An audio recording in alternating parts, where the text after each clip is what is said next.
नमस्कार, आप देख रहे न्यूज 18। मैं हूं आपके साथ मेनका चौधरी। और पीएम नरेंद्र मोदी के संसदीय क्षेत्र वाराणसी में कई दिनों से काफी हलचल है।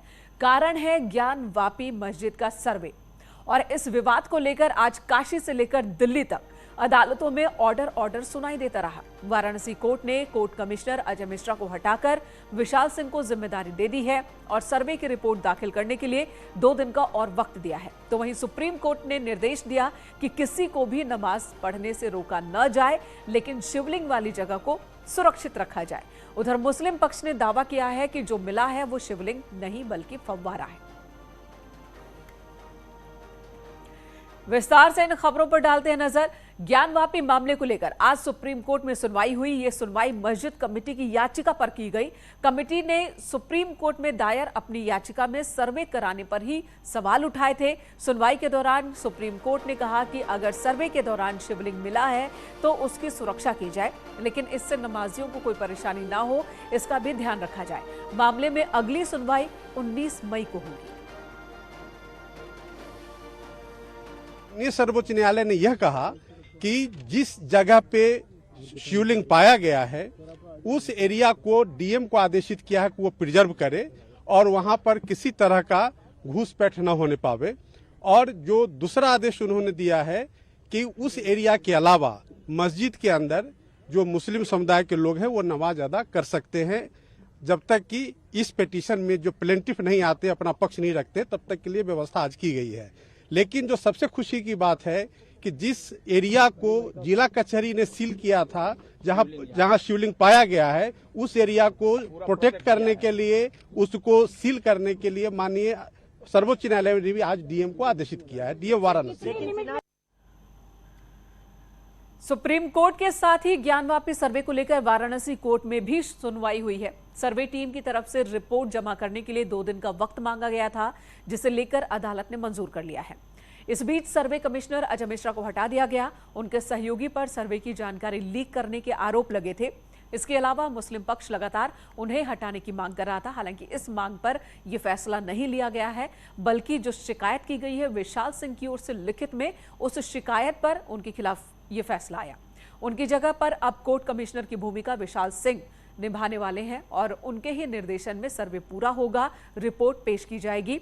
अजय प्रताप सिंह उनकी मदद करेंगे और विशाल सिंह ही सर्वे की रिपोर्ट कोर्ट में जमा करेंगे। 2 दिन का समय हमने मांगा था। 2 दिन के समय माननीय न्यायालय ने दे दिया कि 2 दिन के समय में आप लोग रिपोर्ट दाखिल कर दें। अजय मिश्र को हटा भी दिया है, क्या उस पर कोई टिप्पणी नहीं करनी है। निष्पक्ष जांच की जा रही है, निष्पक्ष रिपोर्ट दिया जाएगा। निष्पक्ष तरीके से बिना किसी भेदभाव के हम लोग रिपोर्ट दाखिल करेंगे, इसलिए ये एप्लीकेशन दिया गया था। उस पर माननीय न्यायालय ने आदेश पारित कर दिया है। अब माननीय न्यायालय का आदेश सर्वोपरि है, उसके ऊपर कोई नहीं है। आपके ऊपर जिम्मेदारी और बढ़ गई है? तो जिम्मेदारी तो शुरू से ही ज़्यादा थी। 2 दिन का समय जो है रिपोर्ट दाखिल करने के लिए स्पेशल कमिश्नर के द्वारा एप्लीकेशन दिया गया था, उस पर माननीय न्यायालय द्वारा 2 दिन का समय प्रदान किया गया है रिपोर्ट दाखिल करने के लिए। अब इस पर कोई टिप्पणी नहीं है। हाँ, अब यही समझ लीजिए थोड़ा बहुत सहयोग नहीं कर पा रहे थे, इसीलिए, और कोई टिप्पणी इस पर विशेष नहीं करें। और कमीशन से हटाए जाने के बाद अजय मिश्रा ने अपनी सफाई दी और कोर्ट कमिश्नर विशाल सिंह पर पलटवार किया है। अच्छे अधिवक्ता हैं, लेकिन उनसे उम्मीद हमें ऐसी नहीं थी। ठीक है, उनका हृदय है, अपना जानेंगे। ये लग रहा है कि ये शिकायत की वजह से ही हुआ, विशाल सिंह जी की शिकायत पे ये हुआ है। जी, उन्हीं की शिकायत पे। उन्हीं की शिकायत पे। और उधर ज्ञानवापी में शिवलिंग को लेकर हिंदू और मुस्लिम पक्ष की ओर से एक दूसरे के दावों को खारिज किया जा रहा है। जहां हिंदू पक्ष कह रहा है कि यही शिवलिंग है, यही बाबा है, तो वहीं मुस्लिम पक्ष का कहना है कि ये तो फव्वारा है।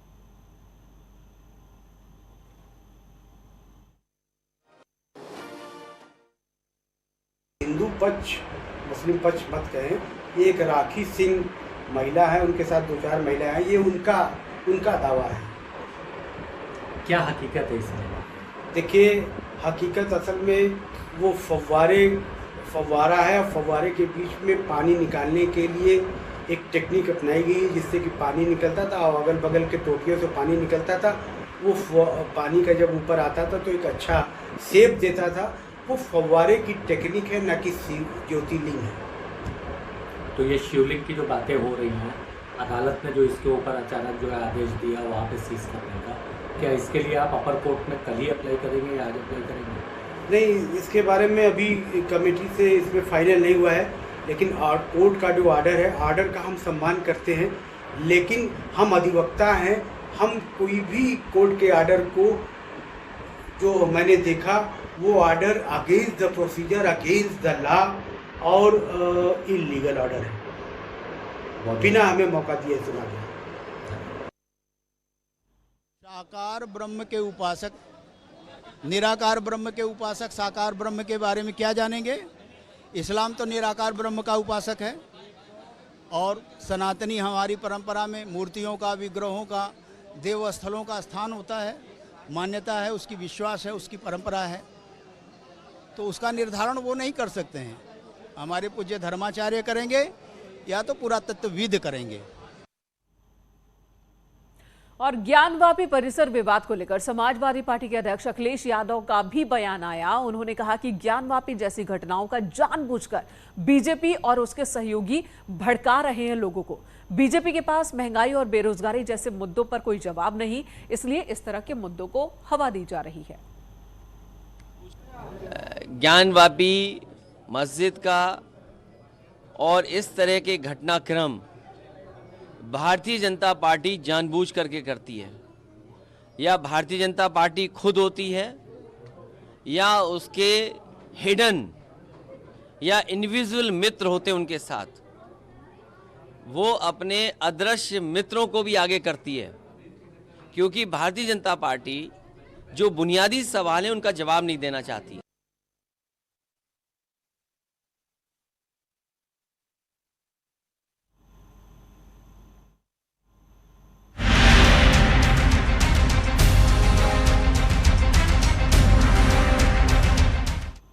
तो ये तो बात हुई वाराणसी की, ज्ञानवापी की। अब मथुरा की बात कर लेते हैं। मथुरा के श्री कृष्ण जन्मभूमि और शाही ईदगाह को लेकर कोर्ट में सुनवाई हुई। इसमें शाही ईदगाह पर सुरक्षा बढ़ाने, लोगों के आने जाने पर रोक लगाने और सुरक्षा अधिकारी नियुक्त करने की मांग की गई और इसी पर सुनवाई हुई है। आपको बता दें, याचिका में श्री कृष्ण जन्मभूमि के अवशेष से छेड़खानी की आशंका जताई गई है।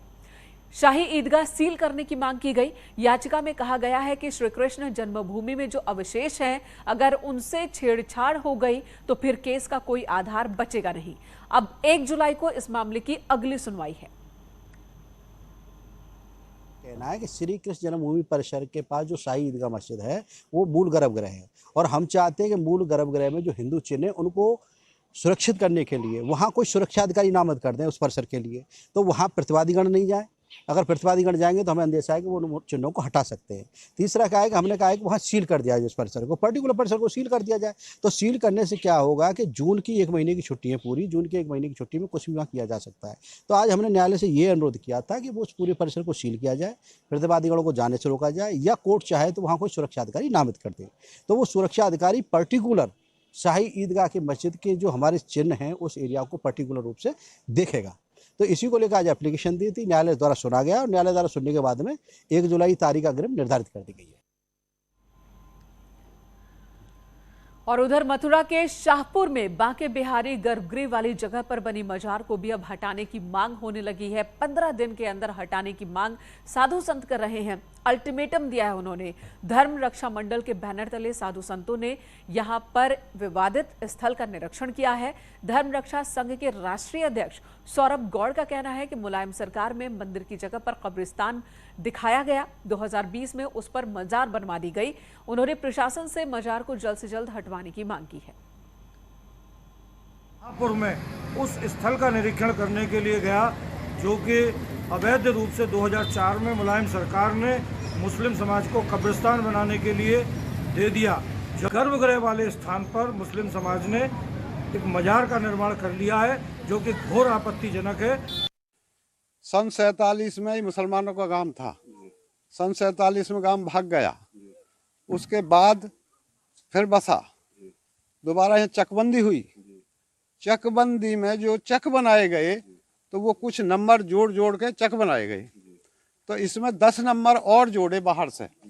जब ये 1081 नंबर ये 40 एकड़ 75 डेसिमल का बनाया, तो कभी वो मंदिर था तो कहीं उस नंबर में किसी में होगा। जब वो जुड़ गए तो 1081 में बोलने लगा।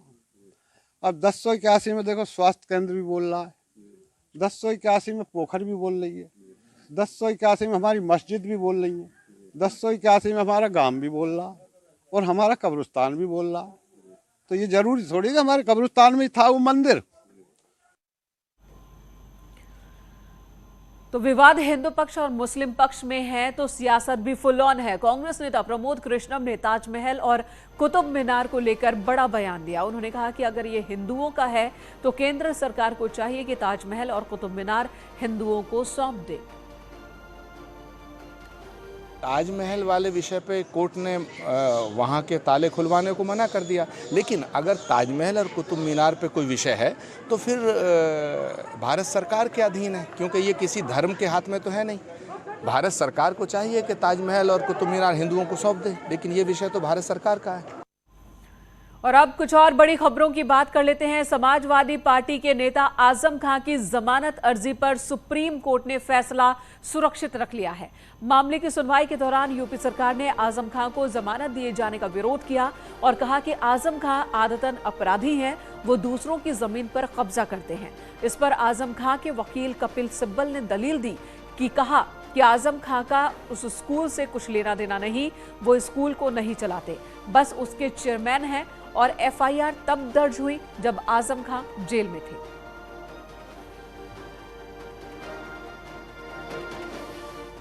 जब से भारतीय जनता पार्टी की सरकार आई है तब से बदलाव की नहीं बदले की राजनीति हो रही है। प्रत्यक्ष रूप से दिखाई दे रहा है कि आजम खां साहब जैसे चुने हुए जनप्रतिनिधि को किस तरीके से प्रताड़ित किया जा रहा है।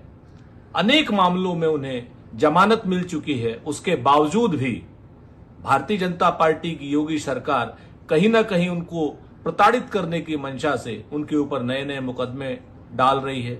सुप्रीम कोर्ट में तमाम तरीके के नलगर बातें कर रही है। सत्ता किसी की परमानेंट नहीं रहती है। भाजपा वालों, संविधान सम्मत काम कीजिए। सत्ता आनी और जानी है। जनप्रतिनिधियों का इस तरीके से प्रतिशोध की भावना से बदले की कार्रवाई कतई उचित नहीं। इधर यूपी कैबिनेट की बैठक में कुल 6 प्रस्ताव पास हुए हैं। मीडिया से बातचीत में कैबिनेट मंत्री सुरेश खन्ना ने कहा कि 23 मई से विधानसभा का सत्र शुरू होगा। 6 जून को राष्ट्रपति कोविंद विधानसभा के दोनों सदनों को संबोधित करेंगे। वहीं कैबिनेट मीटिंग में औद्योगिक विकास से जुड़े 2 प्रस्ताव पास हुए। Gorakhpur link expressway, Bundelkhand expressway, माध्यमिक शिक्षा से भी जुड़ा एक प्रस्ताव और चिकित्सा शिक्षा से जुड़ा एक प्रस्ताव पास हुआ है।